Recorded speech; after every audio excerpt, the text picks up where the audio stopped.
Hello guys, स्वागत है आप सभी का हमारे चैनल डे ड्रीमर स्टडी में। तो कैसे हैं आप सब? ये बात आप हमें कमेंट बॉक्स में लिखकर ज़रूर बताइएगा।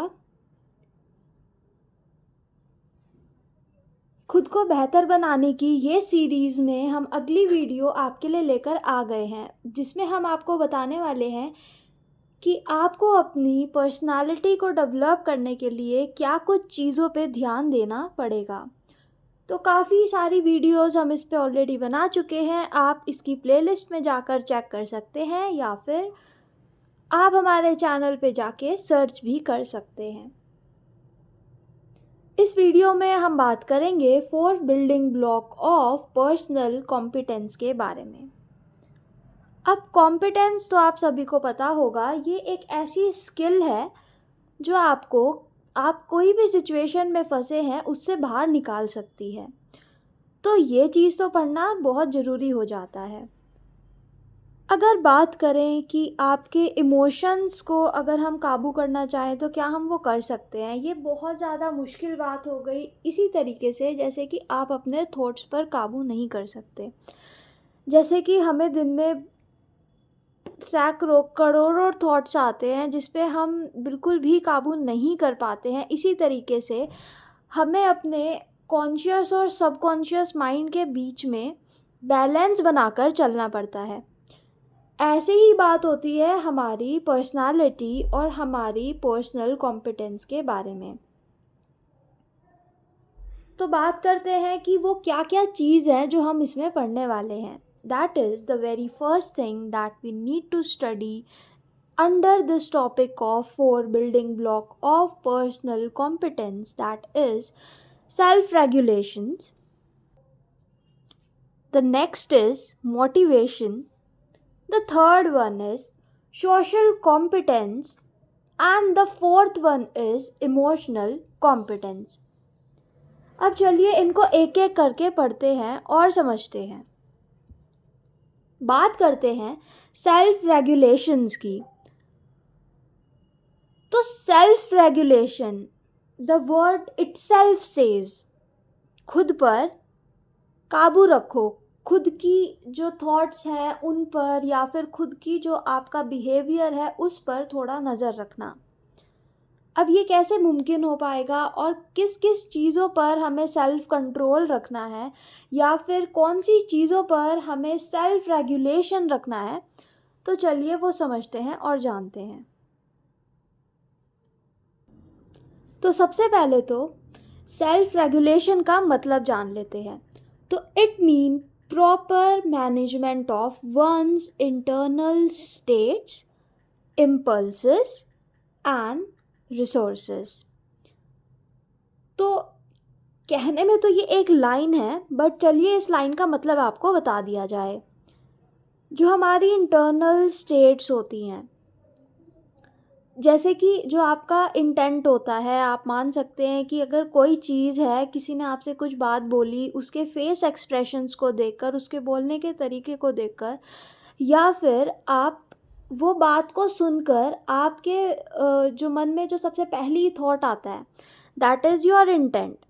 वो आपका इंटेंट है और वो इंटरनल स्टेट है आपकी, जिसमें आप किसी और लोग को, किसी और चीज़ को पहले से ही चीज़ों को भाप लेते हैं। This is a thought and this is a thing. But बात करें इम्पल्सेस की, देखो अपना सेल्फ रेगुलेशंस में हमारी जो इम्पल्स होती है, अब ये बहुत ज़्यादा बेसिक है but we need to understand it well. जैसे कि अगर हमें गुस्सा आता है तो हमारी पल्स जो है वो बहुत तेज़ तेज़ जो है वो मतलब आप बहुत तेज़ तेज़ सांसें लेने लगते हैं या फिर आप भागते हैं, तो अब ये चीज़ होती है। तो उस समय पे खुद को काम करना ज़रूरी रहता है, क्योंकि अगर आप गुस्सा हैं, आपको एंगर आ रहा है, तो आपका सिर्फ उस समय में पूरा दिन आपका इतनी सी बात से बर्बाद हो सकता है। तो इसीलिए कहा जाता है कि हमेशा मुस्कुराते रहें। जैसे कि यहाँ पे सांता मुस्कुरा रहा है, इसी तरीके से आप भी मुस्कुराते रहें और अपने इम्पल्स एंड पल्सेस पे ध्यान रखें। अब बात करते हैं कुछ और चीज़ों की जिसको आपको ध्यान रखना है, जो आती हैं इसी टॉपिक के अंदर. So it implies self control and keeping destructive emotion and impulse in check. It gives the capacity of adaptability and flexibility in handling changes. सो अगर आप खुद पे सेल्फ रेगुलेटेड हैं, आपका जो ट्रिगर है वो किसी और के पास नहीं है. अगर आपको कोई चीज़ आज करनी है तो आपने वो डेडिकेशन के साथ अगर आपने प्रण लिया है तो आप उसको आज ही करेंगे. किसी और के हाथ में आपका जो रिमोट नहीं है, आपने वो किसी और के हाथ में अपना रिमोट नहीं दे रखा है. आपकी जो एडेप्टेबिलिटी है, आपकी जो फ्लैक्सिबिलिटी है, वो आपके हैंड्स में है. तो this is a sort of thing. इसी से ही कनेक्टेड है हमारा अगला पॉइंट, दैट इज़ मोटिवेशन. तो क्या आपको एक्सटर्नल मोटिवेशन की ज़रूरत पड़ती है या नहीं पड़ती है? अगर आपका रिमोट आपके हाथ में होगा, you are responsible and even accountable for the things you are doing. So your emotions are also your accountability. You need to manage your emotions in such a way that it will not affect you and not even the condition, and not even it will affect your motivation. So let's talk about our next topic, that is the motivation that is the second building block of personal competence. ये competence, ये हमारी जो personal skills है जिसे हम enhance कर रहे हैं, इसके बारे में बात करते हैं कि अब आपको एक्सटर्नल मोटिवेशन की ज़रूरत ना पड़ते हुए आप इंटरनली खुद को सेल्फ मोटिवेटेड कैसे फील करवा सकते हैं. तो अगर आप खुद से मोटिवेटेड रहना चाहते हैं, सेल्फ मोटिवेशन आपको चाहिए, तो सबसे पहले तो you have to create a goal, aimed your goal. तो अगर आपका गोल जो है वो एम्ड होगा, आपको हर दिन सुबह उठ के ये पता होगा कि आज आपको क्या करना है, आपके गोल की तरफ आपको क्या चीज़ लेकर जाएगी और आपको उस चीज़ को कैसे अचीव करना है, that all need you for motivation. तो सेल्फ मोटिवेशन के लिए the very first thing is aimed goal. तो जो आपके लिए सबसे ज़्यादा इम्पॉर्टेंट है, that is the very very important thing. और वही चीज़ जो आपके लिए बहुत ज़्यादा इम्पॉर्टेंट है, जो आपको गाइड करती है अपने एम्ड गोल पे रीच करने के लिए, पहुंचने के लिए, वही चीज़ है हमारी motivation. So the important thing that guide और facilitate reaching the aimed goal is what come under motivation. First of achievement drive that improve और meet a standard of excellence. तो वो जो पहली चीज़ जो आपने की, जैसे कि सबसे पहले आपने कोई प्रण लिया, मीन्स आपने कोई एम सेट किया, आपने उसके लिए काम किया, आपने पूरा दिन उसको डेडिकेट किया और उसके बाद आपको रिज़ल्ट मिला, that come in a positive way. वो रिज़ल्ट आपका बहुत पॉजिटिव आया. This is a sort of thing कि आपने जो एम किया था आप उसे अचीव कर पाए, आपका डोपामिन लेवल जो है इंक्रीज़ हुआ. अगले दिन आपको किसी मोटिवेशन की ज़रूरत नहीं पड़ेगी. आपके दिमाग में एक एम होगा, बोलते हैं ना माइंड में एम चले, है ना. तो टॉप का टेम चले, तो ये वाला जो गाना है that is all dedicated to mind में एम आपका चलना चाहिए, the aim that you have decided. तो अगर आपने पहली बार उसे अचीव कर लिया, देन वो आपके खुद के लिए that is a sort of a pride thing that will meet a standard of excellence for you. और कोई भी चीज़ को एकदम बहुत ज़्यादा एक्सीलेंस के साथ करने की ज़रूरत नहीं है. किसी भी चीज़ को करते रहना बहुत ज़्यादा इम्पॉर्टेंट होता है. अगर आप सोचेंगे कि आप कोई भी काम कर रहे हैं और आप पूरे एक्सीलेंस के साथ, जब आप उसमें पूरा एक्सीलेंट हो जाएंगे एकदम, तभी आप उस चीज़ को करेंगे स्टार्ट, या फिर तभी आपको कोई जॉब सर्च करना है तभी आप उस पर अप्लाई करेंगे, then it will take a lot of time and you will lose your energy and time, क्योंकि टाइम इतनी तेज़ी से आगे बढ़ता है। आज किसी चीज़ की कोई स्किल की ज़रूरत है मार्केट में, कल हो सकता है उस स्किल की उतनी ज़रूरत ना हो, वो ऑटोमेट हो चुका हो, क्योंकि ऑटोमेशन बहुत तेज़ी से मार्केट को कवर कर रहा है। काफ़ी सारी जॉब्स ऑटोमेशन की वजह से हट रही हैं। So you need to focus on your aim. तो इसी के लिए आपको सेल्फ मोटिवेशन की ज़रूरत है। ये एग्जांपल मैंने इसीलिए लिया क्योंकि हम प्रोक्रेस्टिनेट करते हैं, दैट वी शुड अवॉइड। क्योंकि आज इस चीज़ की ज़रूरत है, आज जो चीज़ आपके पास हो सकता है कल वो आपके पास ना हो, उससे भी बेहतर हो, और उससे भी बेहतर आपको मिलने वाला है। तो आज आपके पास जो है, आप उस रिसोर्सेज में फुल मोटिवेशन के साथ बस काम करिए। एक्सीलेंस की ज़रूरत नहीं है, but you need to improve, and you need to do mistakes, but take an opportunity, take a challenge, improve yourself by your mistakes. So the next thing that we cover under the topic of motivation is the commitment. Committing the side with the goal of the group. That is all what we discussed till now. So a major tip of, this is a major tip all about the opportunities. Whenever you get opportunity, you need to grab it. So the fourth of resistance in pursuing goals is dispute obstacles and setbacks. This is what you just need to break your inertia, क्योंकि अगर आपका जो resistance है आप उसे break करेंगे, आप अपने इनर्शिया में आएंगे, एक बार आप इनर्शिया ऑफ मोशन में आ जाएंगे, इनर्शिया ऑफ रेस्ट से, तो आप अपने गोल्स को है, आपके सारे ऑब्स्टेकल्स जो है आप हटा पाएंगे और आप फोकस कर पाएंगे अपने गोल पे। और एक बार अगर आपने ये गेम सीख लिया, ये चीज़ें सीख ली कि how to succeed, how to self motivate your self, तो फिर वो दिन है और आप उस दिन के बाद से कभी भी प्रोक्रेस्टिनेट नहीं करेंगे, और आप जो गोल बनाएंगे, आप जो एम करेंगे, आप उतने ही टाइम पीरियड में उसको अचीव कर पाएंगे। बिकॉज सारा गेम कंसिस्टेंसी एंड परसिवरेंस का ही है। The next point that come under the building block of personal competence is social competence. So what is this?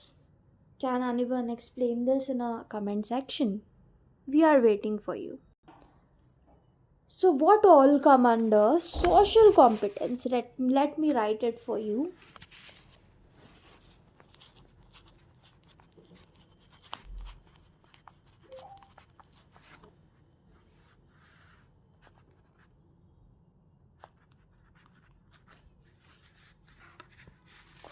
So social competence, दूसरों की फीलिंग्स का ध्यान रखना।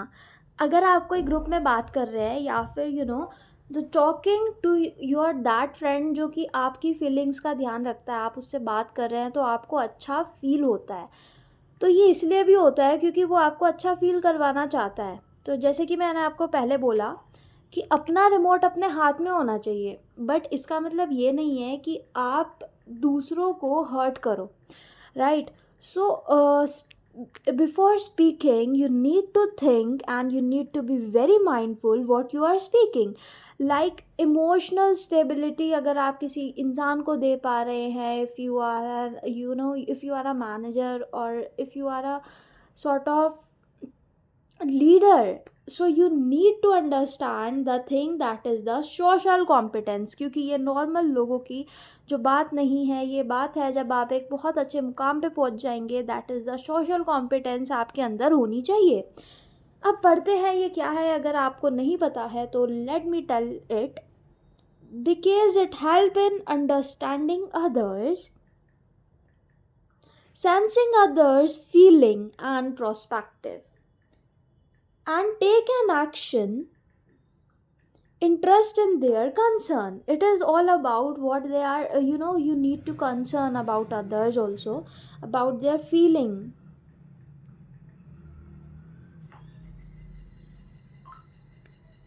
it give rise to the service orientation.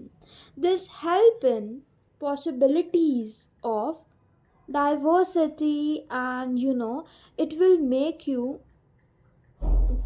more comfortable for different people to talk to you. You can, if you master this feeling of others, then you can also succeed so easily, because you know what to speak, you know when to speak and how to speak. This is a sort of a thing you need to develop. So moving on to emotional competence. The next part is emotional competence.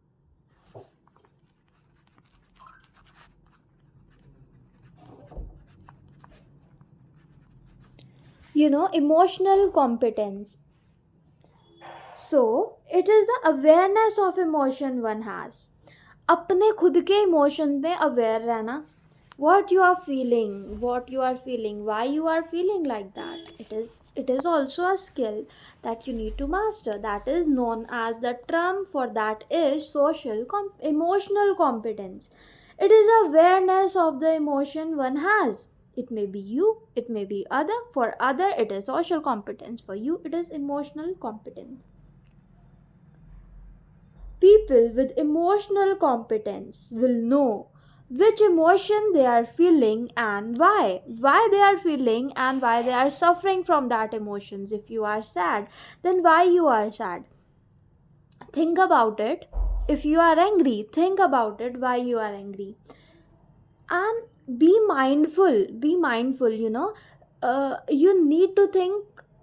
In emotional competence also, this you need to think about the social competence. Why you are angry with that person, what is his aspect, why he said, or he or she said that to you. This is a sort of a thing that all come under emotional competence. You need to be very mindful what you are feeling. Your emotions play a vital role in your success.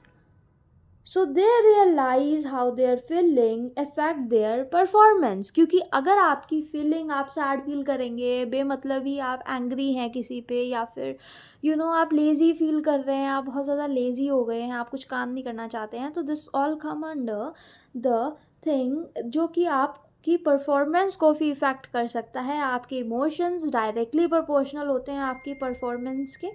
So you need to be very mindful about your emotions, and all about the social competence also, all about the emotions, that whom you are talking to, why you are talking to, and what sort of effect you are getting after talking to that person. कोई person जिससे आप बात कर रहे हैं, आपका वो दोस्त है, बट जब भी आप उससे बात करते हैं, so you don't feel that good. You feel like कि why you are talking to that person. जो आपकी एक होता है ना, वो your charm, they directly effect your charm, they directly effect your emotion and your performance. So you need to be cut off that person जो कि आपको बोले that you can do that thing, you are wrong at this point of time, why are you laughing, why are you showing this, why you speaking this to that person. These are very harmful. You need to be very mindful why, and then if you think this should not be done, this will affect your performance, then cut off. They have a guiding awareness for emotional competence. They have a guiding awareness of their values and goals. ये जो emotional competence वाले लोग होते हैं, इनकी values और इनके goals बहुत ज़्यादा ये हाई प्रायोरिटी देते हैं अपने values और goals को. जैसे कि what I talk about, अभी जो इससे पहले मैंने एग्जाम्पल लिया कि you need to know about your values, you need to know about your goals. अगर आपके गोल्स के बीच में कोई भी आ रहा है, आपकी इमोशनल कॉम्पिटेंस को हार्म कर रहा है, if you are mindful while talking to that person, that is that you have a sense of social competence, but you feel lazy, you feel dull after connecting, or after socializing yourself with that sort of group, that sort of person. So this all you need to master in emotional competence. So you need to value your values and your goal. So now let us talk about some more things about some important tips of emotional display. How to display your emotion. The art of inspiring others is to make the use of emotional display by showing our emotion or feeling for effect and clarifying that we are using them in a planned manner. Yeah, you are using your emotions and you are using all sort of things, your emotional display, in a planned manner. I knew it, because it is not in our hand. Most of us think it is not in our hand. If we are sad for a day, it's okay, but no, it's not okay. You need to, it's a skill that you can master. You can master that. Not anyone else can make you sad, not any other words, not any other person's word. It may be your manager, it may be even your family, their words. You need to be mindful कि why they have कि अगर आपको कोई कुछ कड़वा बोल रहा है, तो इट मे माइट बी क्योंकि वो आपने उनको मजबूर किया रहेगा, है ना।